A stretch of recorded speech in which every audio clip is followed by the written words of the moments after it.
Hello everyone, welcome to my channel. I'm Jordan. Welcome to today's video, which is my November wrap up. We are going to try to keep this kind of quick. I have a newborn sleeping just outside this room in the living room, so we are on borrowed time until he wakes up. So I am going to go a little bit quickly through this wrap up. Also, in my monthly wrap ups, normally I like to do a full stats breakdown for the month and share all of the percentage breakdowns for genres that I read, formats that I read, author demographics, things like that. I am unfortunately going to skip that this month, but I don't think it's a total loss because later this month I will be doing my full 2024 stats breakdown and analysis, talking about all of those same categories across the whole year, as well as talking about whether those statistics meet the goals that I set for myself this year. So stay tuned for that. You will get your entire stats fix if that's something that interests you within my monthly wrap-ups. And going forward, that will be a staple that I keep within my wrap-ups. But again, just to keep things a little bit quicker today, we are gonna skip that. Last disclaimer before we get started, I do apologize if you can hear all of the wind that's happening outside. It is extremely, extremely windy today.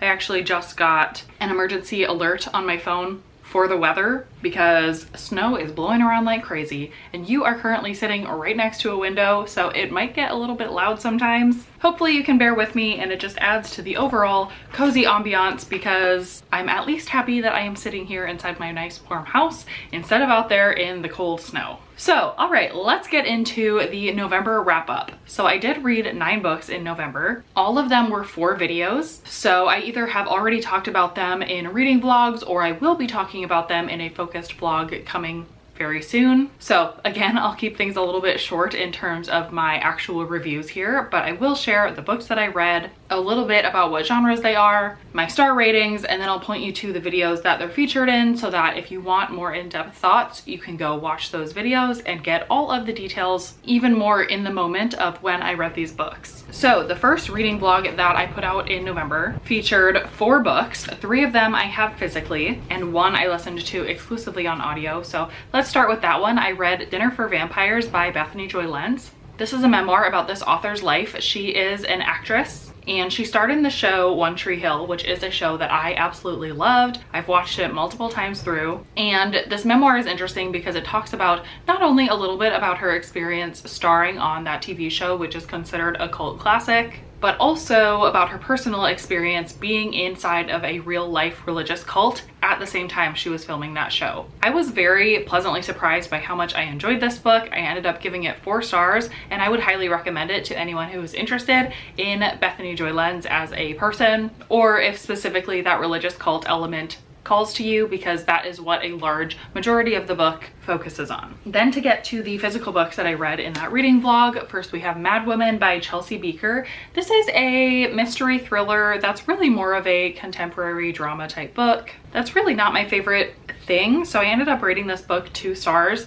I would probably most closely compare this book to The Push by Ashley Audrain. So if you liked that style of book and you liked the conversations that that book had, then I would recommend this book. Otherwise, I didn't find it overly entertaining. It wasn't really what I was looking for, so I gave it 2 stars. Then we have Like Mother Like Daughter by Kimberly McCreight.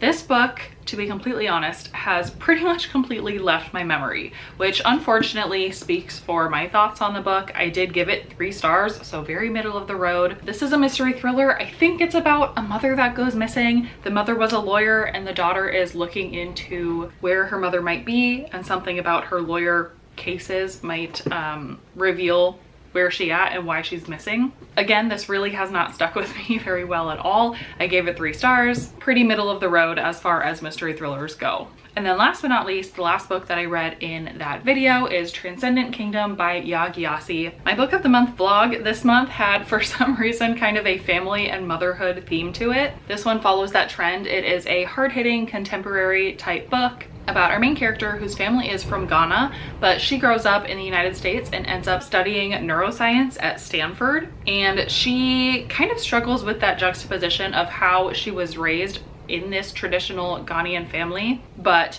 now is very logical, science-driven, and is surrounded by colleagues that have just a very different background and view on life from her family, and also just talks about what she goes through. It's very emotional. I really enjoyed it. I gave it 4 stars, and I do have plans to pick up this author's other very well-known popular book, Homegoing, because I hear that one is even better. The other reading vlog that I put out last month was a nonfiction November reading vlog featuring some very special clips with my aforementioned newborn baby. And in that video, I did read 3 nonfiction books. The first one that I read is The Culture Map by Erin Meyer. This is all about interacting and working with people from different countries and cultures all around the world, which is something that I do in my daily work life. I found this book to be really practically helpful, and I do think it's something that I will go back and refer to often when I'm back at work. I tabbed this book up so I can easily go back to those specific sections that I want to reference. I ended up giving this book 3 stars, mostly because while I do think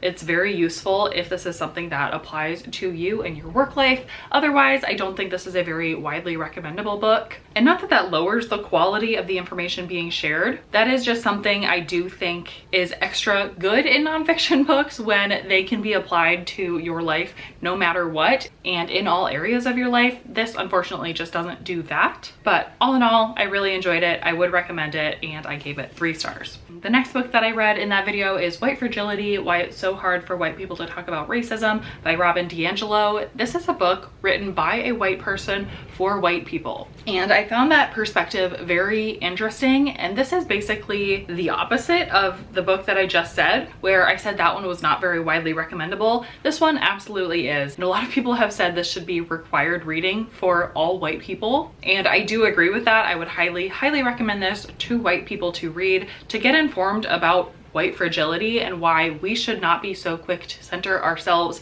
in conversations about race, and especially if and when we get called out for our racial biases, racial behaviors. And our focus should not be on defending why we're not racist. It should instead always be focused on continuously learning, continuously doing better. No matter how much expertise or education we have gotten on the matter, we always can do better. So I really enjoyed that message. I did say in that video that this book probably could be condensed into like an article or a podcast or something that would still hammer home the core message. And for that reason, I rated this book 3 stars. Again, I really support, agree with, and loved the message of the book, but I don't know that I needed all 150-ish pages of this book to get that message. But yeah, I would recommend this book if you can get your hands on it. That was really just my only critique of it. And then the third and final book that I read for that video is Never Split the Difference: Negotiating as If Your Life Depended on It by Chris Voss.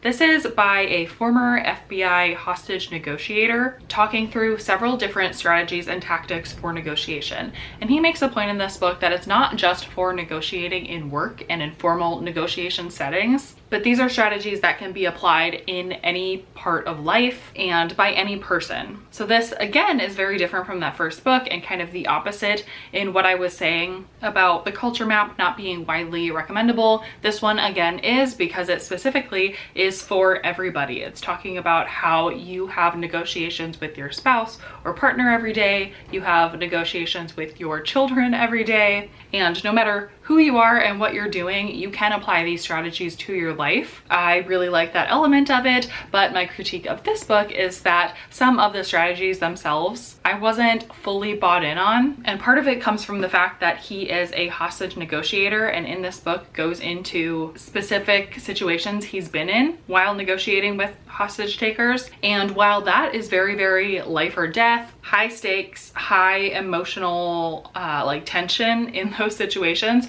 most of what we're doing is not that. So I'm not fully convinced about how and why the exact same strategies should be used in such different scenarios. However, I do still think it was worth a read. I would still recommend it if this topic interests you. And I think that with any nonfiction book, it's on us to take everything with a little bit of a grain of salt and be willing to take bits and pieces from a large variety of sources in order to inform our own, actions and decisions. So I don't think it's a knock on this book, just a little bit of a critique, and I once again rated it 3 stars. All right, and then the final 2 books that I read in November are for an ARC reading vlog, which unfortunately is not out yet. I have not finished all of the books for this video yet, but I can give you a little bit of a sneak peek about the 2 books that I have already read for that video. So the first book that I read is actually a novella. It's called The Mistletoe Mystery by Anita Prose. This is a novella that is in the same series as The Maid by this author, which is a very popular murder mystery book. Kind of a cozy mystery. There also is a sequel to that book, which I have also read. And so this is book number 2.5 in the series. I don't know if I just went in with the wrong expectations for this book or what, but I found it pretty unnecessary to read. And again, maybe that's on me. Maybe that's the point, is that this isn't supposed to be for everybody reading this series. This is just for the people who really want a little bit more with these characters. But the mystery that's being solved in this book is very obvious. There aren't many surprises to be had. It's fairly inconsequential. It definitely is not a book that if you miss it, you won't know what's going on in future books in the series. So I really would only recommend it to people who really want more of this main character and what's going on in her life. I ended up giving it 2 stars, which is a little bit harsh, but I did feel a little bit like, I don't know, not like I wasted my time, but that I would have been completely fine not reading this book, even though I am a fan of the original series itself. And then the second book that I have working towards this ARC vlog, and the last book that I read in November, is Counting Miracles by Nicholas Sparks. I am a fan of Nicholas Sparks's work. I have not read any of his books, but I have seen many of his movie adaptations of his books, and I was very interested and curious to read his newest release. I didn't know anything about it before I went into it. This is a very slow, character-driven book about regular old characters who interact with each other, whose lives intersect in interesting ways. It is less emotional romance, and that's part of what I was missing in this book. I was really expecting like a sweeping romance story, which many of his other books are. Maybe I just didn't look into the synopsis well enough before requesting this book, but this is just much more about just general life relationships, not necessarily romantic, but how different people in your life can impact you in many different ways. And I liked it. I didn't love it. I gave it 3 stars. I'm not sure I will read any other Nicholas Sparks books in the future unless I hear a lot of buzz about them or there's a plot or synopsis that really calls to me. I don't regret having read this one, but it just wasn't quite what I was expecting. So it left me, I guess, a little bit disappointed. All right, so those are all of the books that I read in November. Please let me know if you also read any of these books or have read any of these books and what your thoughts were. Do you agree with me? Do you disagree? Did I convince you to pick any of these books up, or potentially the opposite? Did I convince you to take any of these off of your TBR? Lastly, let me know how your November reading month went and how things are going for you so far in December. I would love to hear. Other than that, I don't think I have anything else. So thank you so much for watching this video, and I will see you in my next one.